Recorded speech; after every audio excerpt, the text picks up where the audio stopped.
Hey Eagle fans, it's EaglefanKarl. This is going to be a double video of my reaction to the big win over the Houston Texans and my preview and prediction for tomorrow afternoon's game against Washington.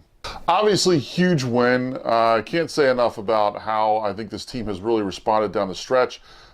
Only concern is they may have dug themselves too deep of a hole to be able to get out of, but we'll save that a little bit later for when I do my prediction on the Washington game. But for now, we can enjoy the huge win it was against the Texans. And overall, I got to say that really impressive. Had a hard time coming up with just 5 studs for this game. There was several guys that I could have potentially considered. But obviously, as we always do with wins, we'll start with the bad and we'll start with the duds first. Number 3 dud for this game is going to be Michael Bennett, and that's really just for one play. That one play with Deshaun Watson, where he gets away from Michael Bennett twice on that play when he's scrambling around. And overall, I thought the defensive line had a decent game, but Michael Bennett was the one guy on the line that I thought was had a little bit more of a problem. But overall, I think he's had a great season, so I'm not going to kill him too much. And really was sort of searching to try and find reasons to put guys on a duds list. But for that reason, I'll go ahead and put Michael Bennett as my 3rd dud. My 2nd dud is going to be Josh Adams, though. Josh Adams had a terrible game, averaged under 2 yards a carry, has the big fumble in the 4th quarter, and he's really sort of fallen off. And with Darren Sproles getting more and more healthy, and really being able to contribute, I really wonder if Josh Adams is even really going to get a lot of touches in tomorrow's game because of how poorly he's really played the last couple weeks. So overall, Darren Sproles had a great game, and it was contrasted then by how bad Josh Adams played. So for that reason, Josh Adams is my number 2 dud of the week. My number 1 dud, though, isn't really any surprise. I'm going to put the refs on there. Since we win, I can gladly do that because of all the just terrible calls they made in this game, most of which went against the Eagles. Obviously, the face mask gets missed on the 2-point conversion, which, by the way, I was not a fan of going for a 2-point conversion there. I thought that was a dumb decision by Doug, but overall, I think he had a solid game, so he doesn't land on the duds list. But they have that sort of blown call. The roughing the passer penalty against Brandon Graham I thought was ridiculous. So overall, the refs were just terrible in this game. And, this has just been a theme for this season of just how terrible the officiating has been. And it just seems a lot worse this year than I remembered in years past. And in some games, like I had said in prior videos, it seemed to even out. In this game, it seemed to be much more in the Texans' favor than it was going for the Eagles. But overall, terribly officiated game. But let's go ahead and turn our attention to the good. Like I said, there's a lot of people I could have potentially considered to go on this list. But I came up with 5 guys that I thought had really stellar games and really sort of stood out to me. Number 5 is going to be Chris Long. He has 2 sacks, included in that is the forced fumble. So overall, I think, he had some games where he sort of disappeared this year, but this game he really shows up, gets a lot of pressure, and I think really makes a difference on that defensive line. Like I said, the defensive line as a whole had a good game, but Chris Long especially had stood out in my mind. My number 4 stud is going to be Darren Sproles. I talked about Josh Adams and how poorly he played. He sort of offset that with how well Darren Sproles has played since he's coming back. And he's been a breath of fresh air for this offense and a reliable guy that you can count on in key spots to make big plays. And Darren Sproles continues to do that. So Darren Sproles is my number 4 stud of the week. My number 3 stud of the week is going to be Zach Ertz. Like I said, it's almost cheating putting him on the list. It feels like you could put him on this list every week. But you've got to recognize him, especially this week. He breaks the NFL record for receptions by a tight end in a season, even though he fumbles the ball on that particular play. It doesn't cost him, obviously, because Goddard recovers it. But, ultimately, really sort of a solid season all around, another solid game. And really, he could continue to add to that legacy in the game tomorrow. If he has 43 yards or more in receiving tomorrow, he'll then break the franchise record for receiving yards by a tight end of the season, which is currently held by Pete Retzlaff. It tells you how old that record is. So Zach Ertz could potentially break that. He's at 1148. He needs to get to 1190, so 42 would tie it, 43 would set a new record. Here's another crazy stat for Zach Ertz in terms of how good he's been and how great of a career he's having. He's finishing his 6th season this year, and he's already in 3rd place all time for receptions by an Eagles player. So he's already in 3rd place.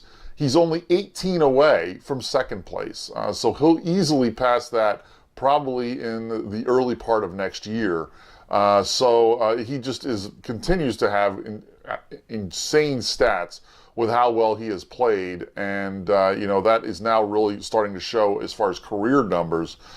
He still has a way to go to get to Harold Carmichael at number 1, but that'll be something that we'll be probably watching going forward, is how Zach Ertz does in terms of his career receptions, because it looks like he's now a shoo-in to get to the number 2 spot. My number 2 stud is going to be Lane Johnson, and Lane Johnson just absolutely had an incredible game. He's had some down games this year, but this one he really showed up for. I mean, basically J.J. Watt was a non-factor in this game. Lane Johnson shut him down completely, and that's impressive. When you can do that against a guy who's always in the conversation for one of the best defensive linemen in the league, that just shows how dominating a performance Lane Johnson had in this game, and for that reason, he's my number 2 stud of the week. My number 1 stud of the week, though, hey, is it any surprise who's going to be? Nick Foles has got to get some love on this game. He has the 2 turnovers, which sort of blemish it a little bit. But when you set the franchise record for passing yards in a game, have 4 touchdowns, and lead the team on a game-winning drive to get the game-winning field goal, including in that drive at the very beginning, taking an insane shot to the chest and still hitting Alshon Jeffrey for a 3rd down completion. Nick Foles was just absolutely amazing in this game, and you've really got to give it to him. One of the things that I noticed, as I was getting ready to watch that game, is I remembered from the pictures that this was the shirt I wore on opening night when we raised the banner, and that was a Nick Foles win. And it's the only shirt I've got that really references Nick Foles. It's got the play, and so it has Foles' name on it from the Super Bowl. So it has his name on it. It's the only really, other than the roster shirt, which has everybody's name on it, this is the only shirt I really have that's more geared right towards Foles and what he did in the Super Bowl. I wore this on opening night, and then I wore it the night that we played the Rams game. So I'm like, I've got to wear this shirt again against the Texans. He really turns out a great performance. So guess what shirt I'm going to be wearing tomorrow? So I'll be wearing this shirt again tomorrow, and hopefully that's enough to get rid of any bad mojo I've caused by picking against the Eagles this year. But Foles has an outstanding game, obviously deserving of my number 1 stud of the week. So for that reason, Nick Foles is my number 1 stud of the week. So let's go ahead and turn our focus now to tomorrow's game against Washington, and let's talk about what I think could potentially happen in this game. And lots of times I do a statistical analysis and breakdown of the game and give you sort of my thoughts on the X's and O's and where these teams stand. But forget that in this game. I don't usually like looking at stats anyway for division games, especially second division games. But especially in this game, there's been so much turnover in both lineups. Their roster is basically a walking wounded. They're down to, 4th and 5th string guards. They're down to a 4th string quarterback at this point. I mean, it's getting ridiculous just how, how many players deep they are in some of their positions. So really just forget about stats in this game. The one stat that I will mention that I think is sort of important is the number 16. And that is the score that Washington has put up the last few weeks. And the last time that they didn't score 16 points was against us on Monday night, and they only scored 13 points that night. And interestingly enough, before that was the last time they scored above 16 points, which was the Thanksgiving game, which Colt McCoy played in. So since they've really had their issues with injury at quarterback, they have not gone over 16 points. So if we can get to 17, I think this game should be a shoo-in. And frankly, this game should be an easy win for the Eagles, I think.